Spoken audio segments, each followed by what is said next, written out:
Mimosas with Michael. Mimosas with Michael. Mimosas with Michael. Yay!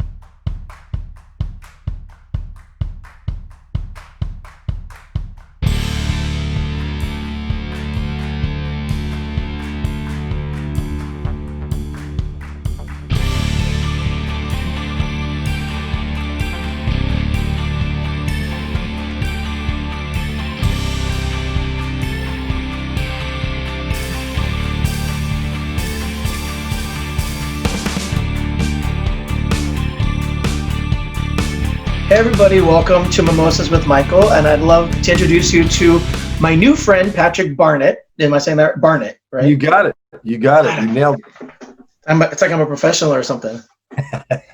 How are you doing, man? I'm doing well. I'm doing well. You know, great to see you. Great. Well, we've met before virtually, but yes. One of those Zoom meetings, one of those Matt Chassin classic Zoom meetings. So it's great to meet you visually. And still over Zoom. Exactly. Still over because Zoom. we are in a new world these days. We're in the COVID-19 world. It's the new jam. Zoom is the new way to talk to people these days. Yeah, it's crazy because it's like we're connected, but we have to be socially distanced and safe. It's true. You can't sit in a cool studio with the headsets and have a coffee and just rap. Well, I'm drinking coffee now, but I will tell you, if we meet in person, I usually do give mimosas. Well, hey, man. Clink.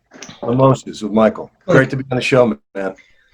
Yeah, so I love that we have the same manager, and he talks very highly of you. So I thought it would be a great way for me to really meet you and then to introduce you to my audience because you're an actor, you're a singer, you do a little bit of everything. Yeah.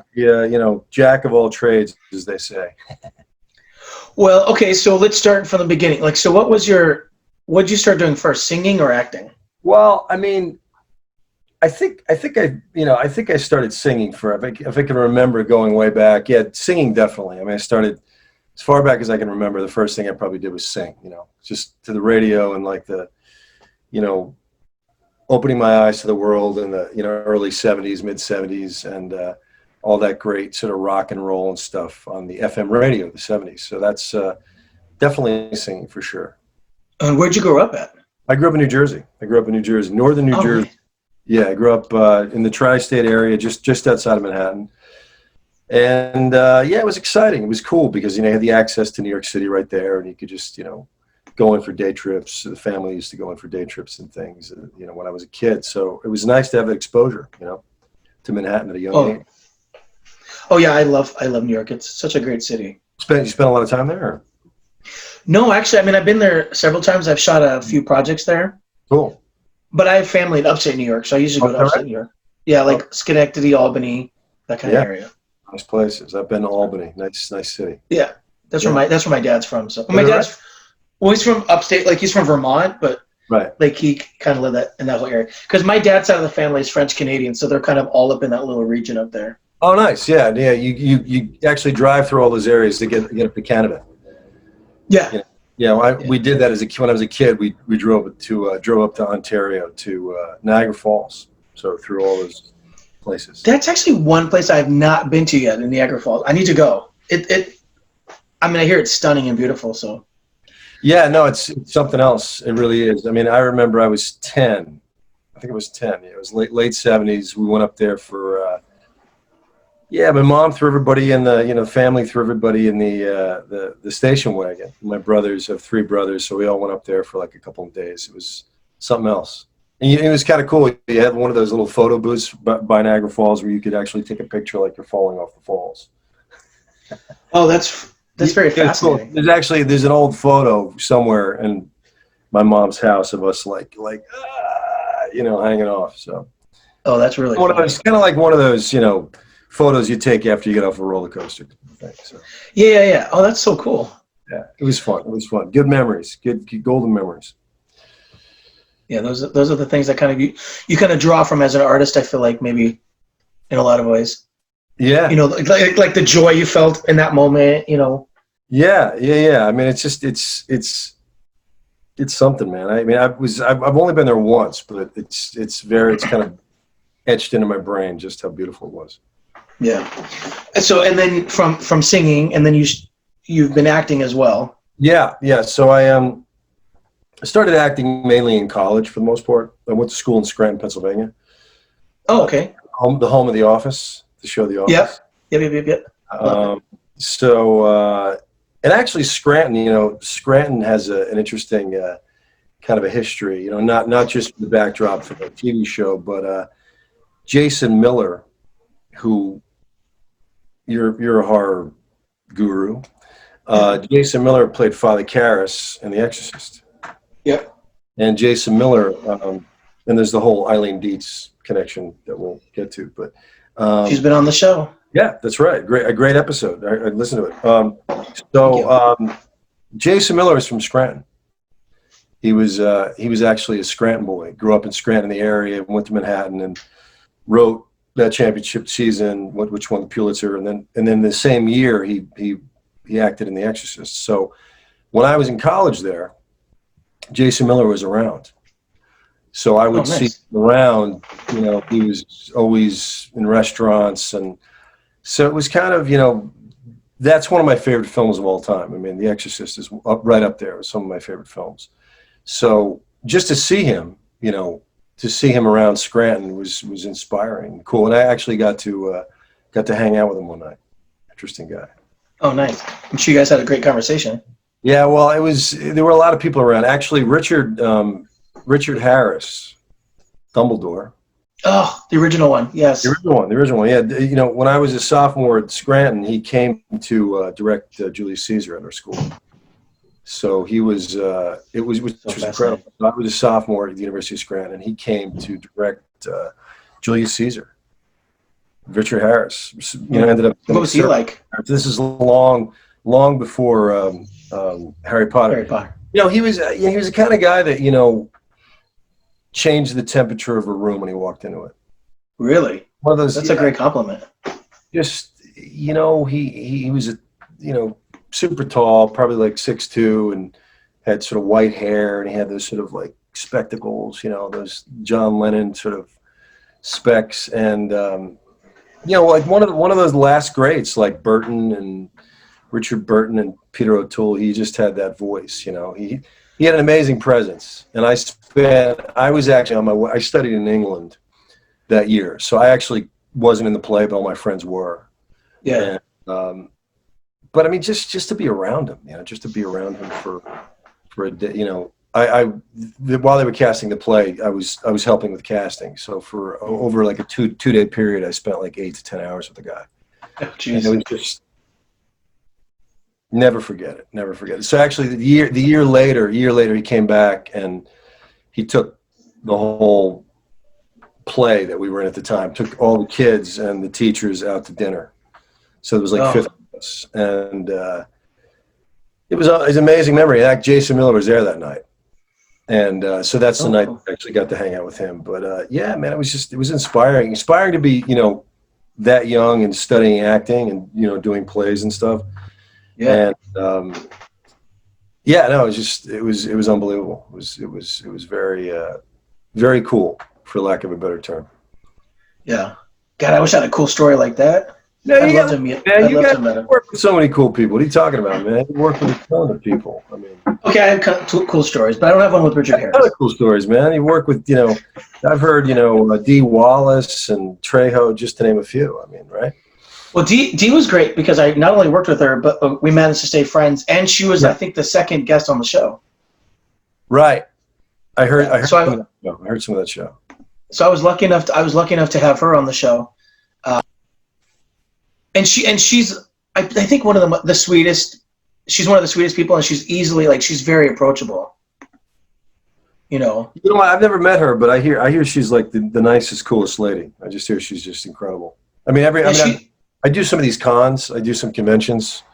Oh yeah. I remember talking about Star Trek and stuff, and I've had a lot of friends who have met her, and just said the nicest things about her. So it sounds like a great lady.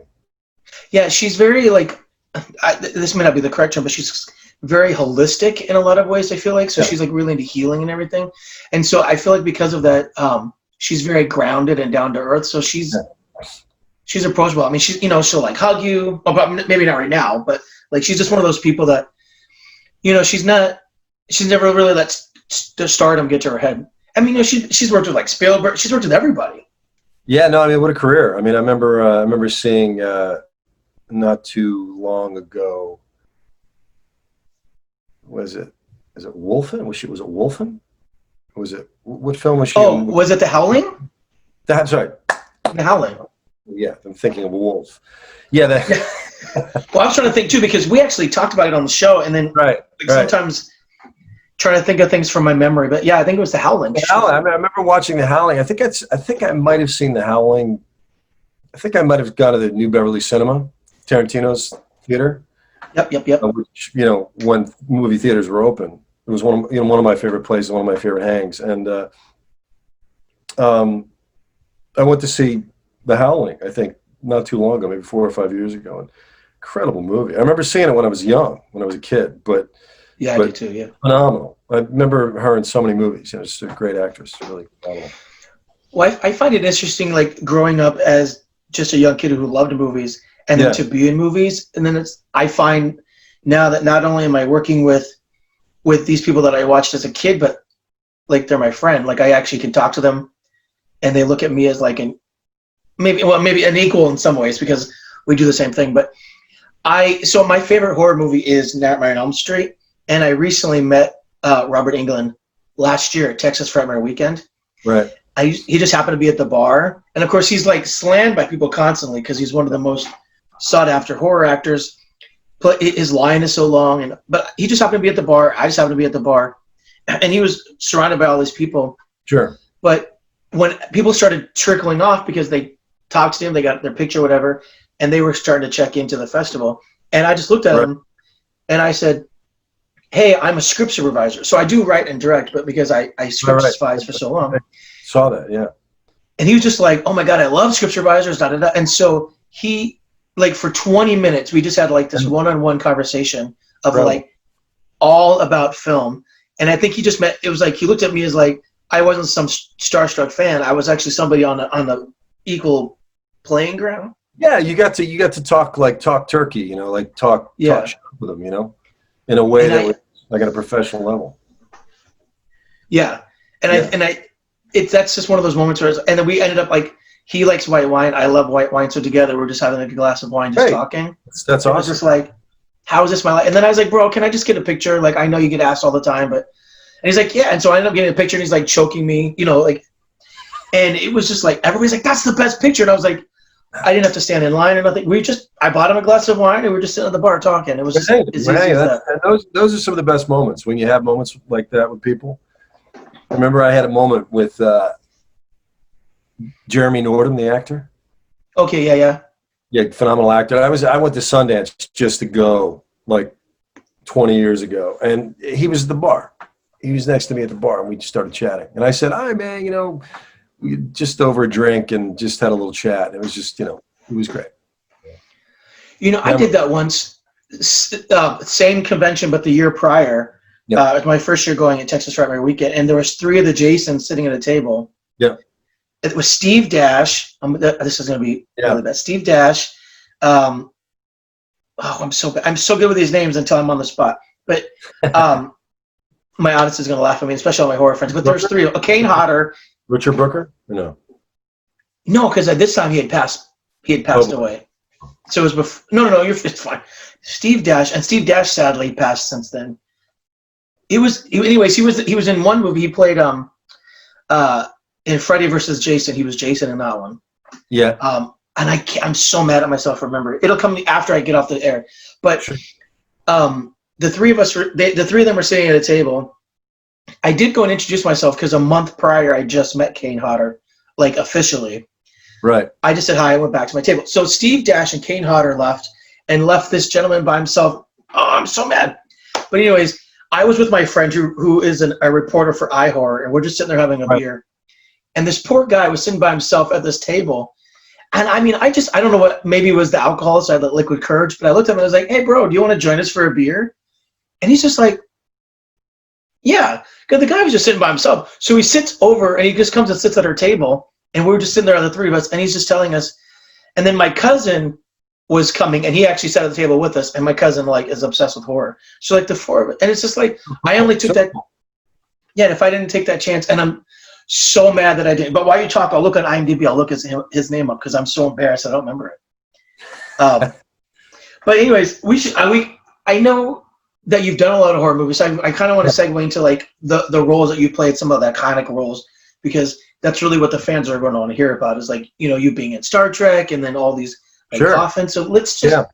I'm going to pass the ball to you so I can look up on IMDb and talk about the movies that you've done because you have a great resume. Oh, nice, thanks, man. I appreciate it. I mean, I worked on Star Trek. I was a Borg in Star Trek. Yeah. And that was incredible to work on the Star Trek franchise with Patrick Stewart and the whole crew and Jonathan Frakes and everybody. So did that in '96 and worked with Jonathan Frakes a couple more times. But that was Jonathan Frakes, one of the nicest guys alive. Just a tremendous guy, hilarious guy, great human being. Number one, huge fan. And actually, they used, and I think I maybe mentioned this to you before, but they used some footage from First Contact recently in a Picard episode. Yes. Yes, I remember you mentioning that. Forgetting gosh, my brain's fried, but the one of the early episodes, I think from mid-February, when they introduced the Borg, when Patrick Stewart goes into the hive, they use some footage, super fast, flashbacks. But hey, man, it's nice to get that check. I mean, it must be fascinating. You do this role so many years ago, and then like one day they're just like, "Hey, we're using the same footage." It's funny because I got the email from Matt. Yeah. Out of the blue, he was like, "Hey, man, how you doing? Fill out this paperwork and see you on TV." So it was like the best. It was like the best Christmas gift you could ever get, But that was anyway. So that was like mid-February. But yeah, so Star Trek was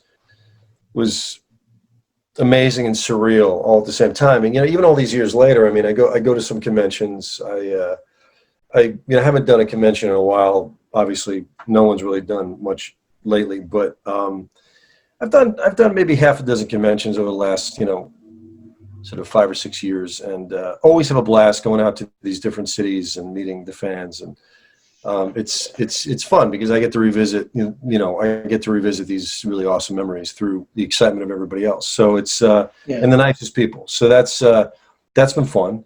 Horror-wise, what was it like? I'm sorry to cut you off. I just no, good. Because we're kind of already talking about it. I just want to know what was it like playing a Borg? Because I know it's. I mean, it's like there's a costume involved in a lot of ways, right? Yeah. Well, no, it's pretty far out,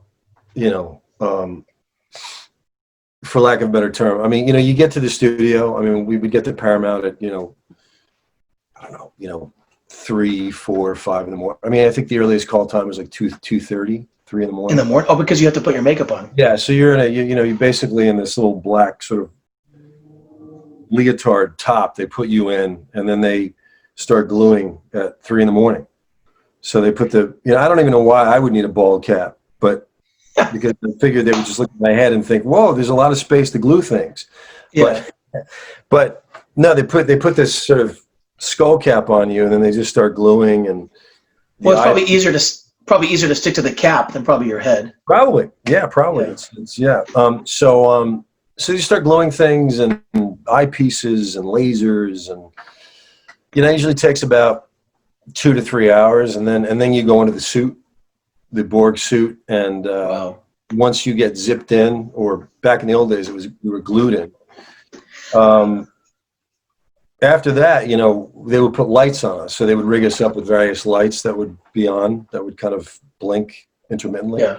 So it was probably by the time crew call rolled around, we were there for about 5 hours already. So wow, there were 18, 19, 20, 22-hour days on the set. It was amazing. It was just 90. We shot that in 96, and then they brought the Borg over to Voyager, so we did a bunch of episodes of Voyager. Wow. Probably, I don't know, like maybe 5 or 6, 7 episodes maybe on Voyager, and it was kind of fun because in '97 on the cover of TV Guide, there was Kate Mulgrew and I, and she's standing there, and I'm behind her, and I'm kind of got my Borg hand grabbing her. So we're gonna have to do some Googling and see if we can't find that. yeah, it's some, I have it somewhere here, but in any event, that was incredible, and it's you know, now the Picard they've started a new show, and you know, I actually got called to work on it, but I had a singing gig. I couldn't do it. That was last year, but that was Star Trek, and it was you know, I never imagined in my life that I'd be you know, I was always a Star Trek fan as a kid, but I never imagined in my wildest dreams that I'd ever, you know, work on Star Trek. So when I got to work on it, it was just, it's as surreal now, like 24 years later as it was then. So yeah, especially that you had to play the same role without having to dress up for 22 hours. yeah, no, and I mean, you know, your face takes a beating too, because, you know, there's so many, you know, I mean, I don't think they're using it anymore, but I think back in the day, like they use this thing called 440, which is a glue, like and it's pretty tough on your face. I mean, I'm sure they've streamlined it. They use different things now, but you know, way back in the 50s when we did Star Trek. No, back in black and white. Back in '62, no, but they had, yeah, I mean, your face would take a beating, but you know what? I'd do it all over again, you know, so that's how much fun we had, so. And then you did horror, so you've done Coughing. We can talk a little bit about that. We did Coffin with Bruce Davison and Kevin Sorbo. 2010, directed by Kip Tribble, phenomenal writer. Kip Tribble and Derek Wingo both directed it. Great actor named Johnny Alonso. You may know him. He was in gosh, he's been in a bunch of things. One Tree Hill, and he was in a lot of TV. Dawson's Creek, I think, maybe it was just One Tree Hill. He's done a lot of work over the years. I mean, they're basically the same show. Just kidding. No, he's a great guy, and you know, he was the lead, and he played the bad guy in Coffin, and then we did Coffin 2, 7 years later. And nice. Was that what it's called? Coffin 2, 7 years later? I'm just kidding. You know what? That would have been a great, you know, tagline. I dig it. Where was I at then? You know, if we did Coffin 3, and there's some talk that we're going to do Coffin 3, it should be like Coffin 3, 10 years later. See, look at that. I like how your mind works. It's always going, my friend. Always going. Yeah. That's why I got some time in a prison jumpsuit because my character spent some time in prison in the second one. So that was interesting. It was fun. And then we did a film. Kip and Derek both co-directed, and Kip wrote this really, really, really great script called Chronology, which they changed to The Lost Day, and we shot that in South Carolina. Oh, nice. Okay. Danny Trejo and Billy Baldwin and John James, the great John James from Dynasty fame. Yes. Yep. With his daughter, Laura James, who was an America's Top Model. She was the winner of that. So it was. What a resume you have, my friend. Well, thanks, man. I mean, you know, I've been blessed. The jobs I've had, you know, I've got friends, man. And, you know, you really have good friends, and you kind of get along, and they like how you work or whatever. You know, it's always easy to work with people that I'm sure you would attest to that, right? Oh, if we get along with them, yeah, I love it. Yeah. Yeah. So who have you not worked with that you would love to work with? Because I have a few too. Gosh, man, I mean, there's so many people. You know, it's funny. You know what? I mean, I'm a huge Armand Desante fan. Oh, I worked with him. He's great. Yeah, I'm a huge Armand Desante fan, and you know, I actually talked to him. Strangely enough, I spoke to him on the phone because I do a little bit of a Christopher Walken impersonation. Oh, I love it. And Walken's one of my favorite actors, and he's the best. Don't mess with Walken. Anyway, So Good job. I do, you know, I have fun with that. So I have a friend of mine who lives in Chicago, and he called me up at the phone. He's like, dude, I'm sitting here at lunch, and, you know, I'm sitting here with Armand Desante, and my friend's producing a movie, and I did my walk-in for Armand Desante, so he got a kick out of it. But I'm a huge, I mean, that was the first name that came to mind, but there's so many actors. I mean, gosh, I mean, I'd love to work with, I love to work with Tom Hanks. Oh, without a doubt, yes. Tom Hanks, I love to work with him. Just off the top of my head. I mean, but there's so many directors like, you know, Spielberg, or, you know, there's just so many greats, you know. I mean, Scorsese. It's going to happen. Yeah, I actually, oh, thanks, man. Well, I actually, a friend of mine that I went to high school with produced a film with Scorsese's daughter. Oh, nice. Kathy Scorsese a couple times, great lady, and great meeting her. But yeah, a buddy of mine that I went to high school with has done a bunch of projects with her. And actually, I think Martin Scorsese had a cameo in it. Oh, that's amazing. So, I've worked with what was that? I've worked with Al Pacino's daughter, but I've never met Al. I've always wanted to meet him. Well, I mean, like, you know, now that you mention Al Pacino, like, now that you mentioned Al Pacino, I'd have to say he's right up there. You know, Al Pacino, Anthony Hopkins. Oh, yeah, two good ones. But I mean, Pacino, yeah. I mean, Dog Day Afternoon, The God. I mean, we could go on all day, right? I mean, it's just incredible. And it's only a 30-minute show. 5-minute show, man. We only have 4 minutes left. Well, look at you. You know. I'm looking at it right now. But it's okay. We can go a little longer. It's fine. So and then talk about your singing, because you also sing. And you have an album you said that's coming out. Yeah, there's an album called Sway. I'm also a crooner. I love. Thank you, man. You could check out our new record Sway on Amazon, iTunes, Apple Music, Spotify.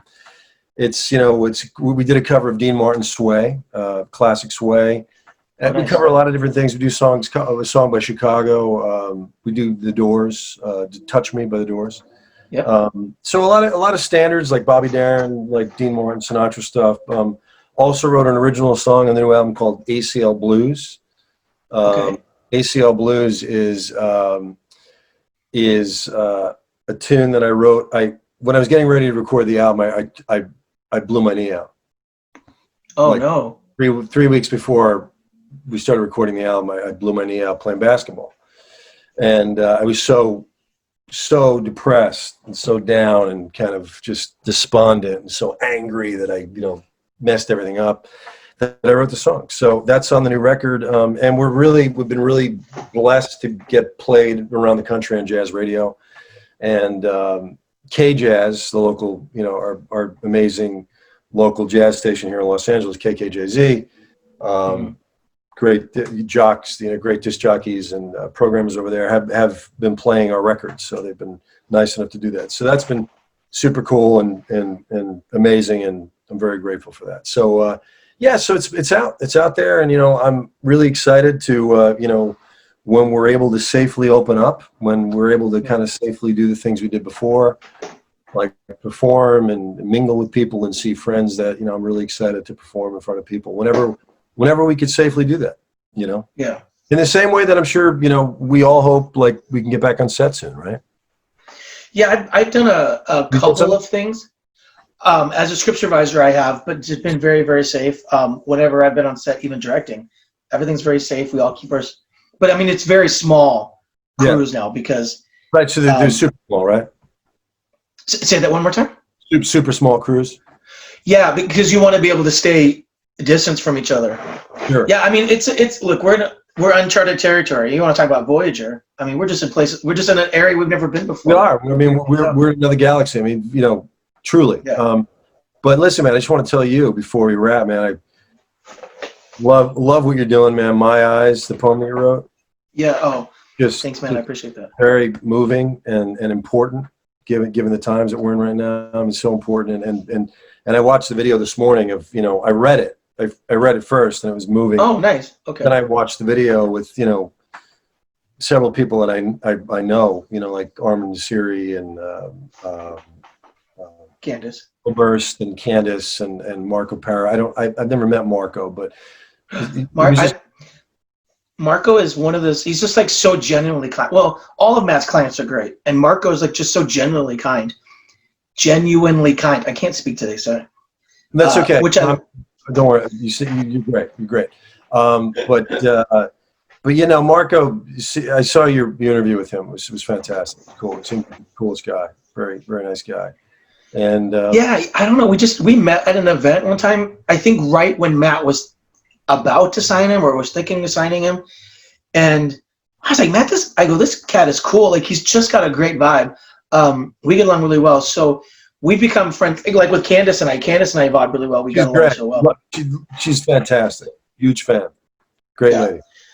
So I mean, and that's what I love about like Matt's clients is, we're all friends because of Matt. But then like outside of us working together, we just hang out. Or like Candace and I check in with each other all the time. Marco and I check in with each. Yeah. You haven't met his. He has one client, Brantley, who's my writing partner. I don't think you've met Brantley, but Brantley's great too. So. I'm not. Yeah, he lives right now. He's up in Bakersfield, so he's not in LA specifically. Yeah. But he's great. So we have we do a lot together, Brantley and I. And we've just been right. Yeah. So that's what I love about Matt's clients. So that's why like whenever I do podcast interviews, I'm like I gotta get Matt's clients first because they're so great. And like I said, we're all family. Yeah. No. I mean, it's funny you mentioned that because I couldn't agree more. And also, yeah. I mean, I've met so many. I mean, I've known Matt about almost 10 years now. But I mean, I've just met some of the coolest people at his events. Like his Christmas party or. Yeah, especially some of the things he does online now. But I mean, some of the get-togethers that he's had over the years. I mean, just Kirsten, and Hard Talk. She's got that great show, Hard Talk. Yeah, and and Armin and just Candace and Vanessa, and just the nicest people. Just really really nice people and incredibly talented. Deborah Lamb. Just really really. Yeah, I know Deborah. Yeah, Deborah's awesome. And just the list goes on and on, but it is a nice family, and he fosters that. He kind of that's what I was calling Papa Bear. It's really what he's all about, Yeah. So in rapping, how can people find you? I know your music is available on like wherever you can listen to music, but but like, are you on Instagram? Do you have Twitter? Yeah, just Patrick Barnitt at Instagram. You can follow me on Facebook. My music page on Facebook is Patrick Barnitt Live. Okay. On Facebook, just my name for Facebook, and Twitter the same thing. My handle is Patrick Barnitt, and I post a lot of. Pardon me? No, so what you're saying is you're easy to find. It's easy to find you. You can say that. And then I also post a lot of clips of shows and. Concerts and things like that on Instagram. I usually do like once a week. I'll go on and I'll sing a couple tunes or. Oh, fun. So it's kind of fun. Try to keep it fun and. That's all you can do. That's all we can do, man. All we can do to entertain ourselves during this time. Well, I appreciate you being on the show. Do you have any last words? Like so much. No, any advice you want to give to anybody? Like what? Leave us with some nuggets of gold. All I could say, all I could say and I'm kind of saying it to myself as much as I could possibly be sharing with people that might be listening, if people happen to be listening to this, which I'm sure they will, because you have a hell of an audience. I do try. But I don't know. I mean, I just think this is a hard time. I mean, we're kind of relying, we're relying on we're having to fall back on a lot of cliches these days, like, things like that, or we have to be there for one another. But I mean, it's a tough time for all of us, including myself and everybody who's listening and all over the world, not just artists, but everyone, and all I know is that, I have to tell myself to try to take things a day at a time and try to, kind of be hopeful and try to help people out. And I think the most important thing, and I think this is important, and I love what you're doing, is, you're trying to connect with people. Yeah. the show and you're connecting. And I think the most important thing for me, and I know for all of us at this point, is just to try to connect. Even if it means like picking up the phone and calling somebody just to check on them, somebody you haven't talked to in a while. Yeah.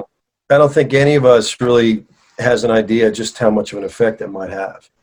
So I've heard from a lot of people I haven't heard from in a while during this pandemic. So that's been kind of a nice thing. yeah, it is nice. And likewise, man, a lot of people have reached out to me who I haven't seen in years. And I think that's the most important part, is just to kind of stay in contact with one another and sort of help each other out, you know. Exactly. Well, thank you so much for being on the show, Patrick. Michael, it was a true. Yeah, it's truly a pleasure, and thanks for having me, man. I love your show, and it's an honor to be on. You're too kind. So everybody, go check out his music, please. His new album, Sway. You can find it, and we're gonna put the links in the show notes as well, just in case. So try and ask people there. But again, everybody, this is Michael Colomb with Mimosas with Michael, and you can check us out on Spotify, iTunes, and all the same places you can find his music. So thank you again, everybody. Thank you to Patrick. Thanks, Barnitt. Mike. And we'll check you all out again soon. Thank you. Take care, guys. See ya.